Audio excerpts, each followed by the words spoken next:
If you want to know the simplest way to handle your books, then this video is for you. There's two ways to handle your books. Either one, you can be as accurate as possible, which I did make a video about how to do that, and I'll put it in somewhere, maybe right here or in a link in the description. But you are going to be making things super accurate, but the problem with that is there's a lot to it, and you have to keep up with it in order to have it be accurate month to month.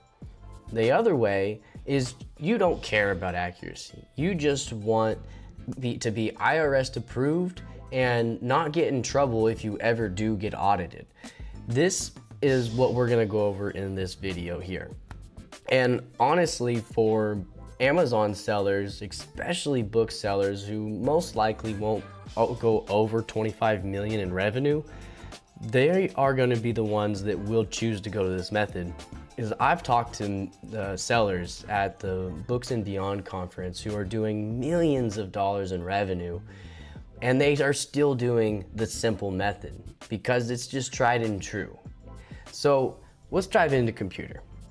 The first thing I want to go over is what you have to do. So the IRS it needs to know both your total revenue, which gross receipts, and your net profit. The reports, you report your gross income, then list your business expenses to arrive at the net profit or loss. Your taxes are based on this net profit, which is considered your self-employment income. I wanted to go over that because this is the basis that you need to do. So you need to have your sales, you need to have your gross revenue for sure, and then you need to take out everything and come to the bottom, which will be your income, okay? So there's gonna be two ways to handle this with Amazon sellers because we're inventory based. Now, the most accurate way I went over in the last video is you're going to put all your purchases on the balance sheet, and then as you sell them, you transfer the cost of goods sold that you spent on those products to your profit and loss sheet. And this method works, but if you watched my last video, you'd see that my net income was $40-some thousand. And you can see right here that right now, since I moved everything, all of my inventory from my balance sheet over my profit and loss, and it went from my income being $40-some thousand to $5,900-some. And why is that? That seems weird. Why is it that I just change a little thing and it does that?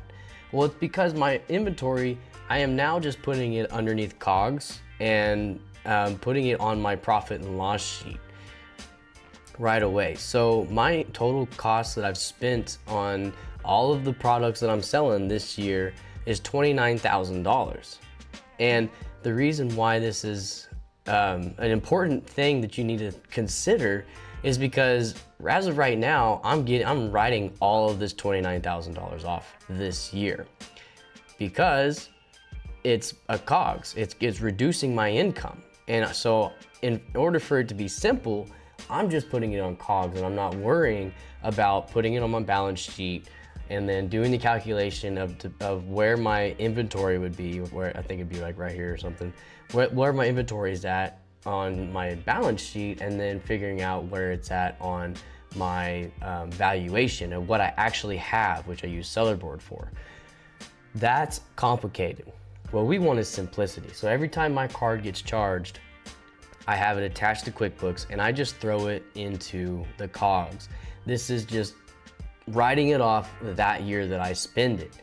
This is simple, but it's not accurate because of the reasoning that you're not going to be able to use this number to base your decisions. Because if I narrowed it down month by month, sometimes my spending will outpace my income and vice versa. But it's not like this is technically an asset. I have, I think, $20,000 some dollars in inventory right now, which is technically an asset. So if I was going to be accurate, I would want to know what my actual inventory is on my balance sheet, and then I'll be able to know month to month what my actual net profit is.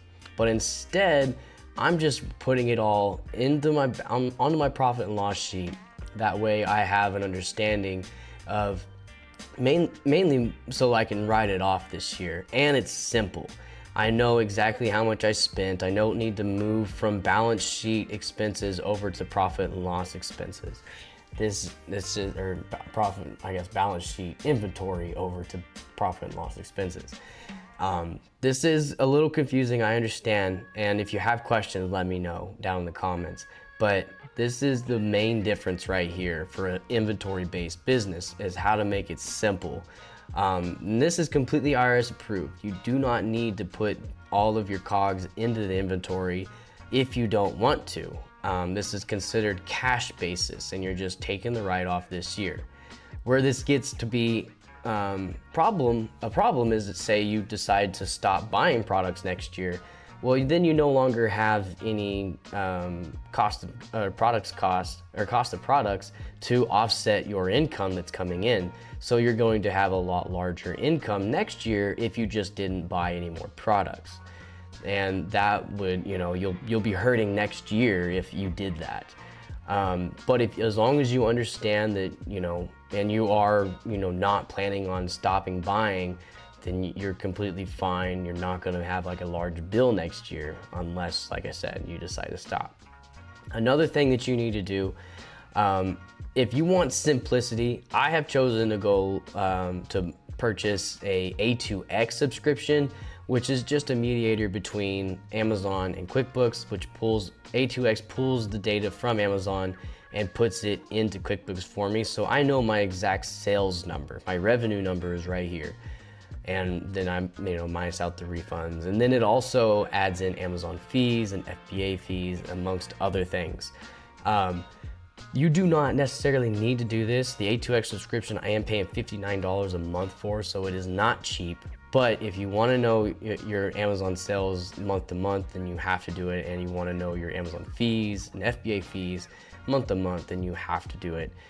Otherwise, it's going to be way too much for you to pull in all that information. If you're not going to use A2X, what you're going to be probably doing for the simplest method is just whenever Amazon deposits something, you're going to throw that number right here into Amazon sales. However, like I read earlier, you do need to know your total revenue. The IRS wants to know your total revenue. So what you're going to have to do before the end of the year, or at the end of the year, is take the 1099K and see what your actual sales were for Amazon and plug that in and make a journal entry in QuickBooks to make the Amazon sales correct. That way you're down here at whenever you minus everything out, your net income is correct. That is a little more complicated. A2X does make it simple, but it is difficult to set up, I'm not gonna lie. Took me a long time to map all the transactions correctly, and it does get a little confusing. Again, if you need help with that, let me know. I can help you. This is also a reason why I like A2X, is because Amazon fees gets pulled in, the FBA fees gets pulled in, and you can see that those are my largest expenses by far. FBA fees I've paid $9,000, almost $10,000 this year, and then for just Amazon fees alone, I've paid $10,000 this year. These numbers were not here until I started implementing A2X. Now you can get these numbers from the 1099K on Amazon that Amazon sends you at the end of the year. You get these numbers. However, you or your CPA that you hire need to be able to understand that these numbers need to be added into your write-offs. Otherwise, you're missing out on a ton of money. So make sure that if you're doing your own taxes, or your CPA that's doing your taxes for you, make sure that they know about the Amazon fees or are knowledgeable of Amazon to find these fees. That way you're not hurting when it comes time for tax time, because these are huge write-offs that you do not want to miss. That really help you reduce this number, which your net income is what you're going to be taxed on. So just understand that and you'll be good to go with that. Just making sure that you have everything that you need to know. This is the simplest way you can do it. You know, just take your inventory, put it in COGS, write it off that year. And then the next year, as long as you're continuing to buy stuff, you're not going to get hurt by doing this method. It is kicking the can down the road, so if you ever do end up stopping purchasing and selling on Amazon, you will get a pretty high tax burden. So just be prepared for that and understand that that's going to happen.